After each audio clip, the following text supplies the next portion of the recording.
স্বাধীনতা সার্বভৌমত্বের অতন্ত্র প্রহরী হিসেবে দায়িত্ব পালন করা। এই জন্য সকল যুবককে সত্যের পক্ষে, সকল যুবককে ন্যায়ের পক্ষে, সকল যুবককে ইনসাফের পক্ষে একতাবদ্ধ হতে হবে।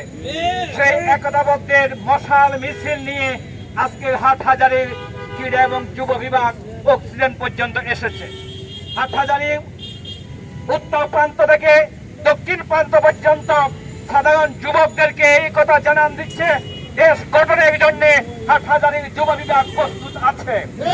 তাদের সাথে একত্রবদ্ধ হয়ে একটি সুন্দর সমাজ এবং মাদক মুক্ত রাষ্ট্র গঠনের জন্য আসুন যুব বিভাগের সাথে কাজ করি, দেশ গড়ি, দেশের স্বাধীনতা সার্বভৌমত্বকে অতন্ত্র প্রহরীর মতো পাহারা দিয়ে অটুট রাখি।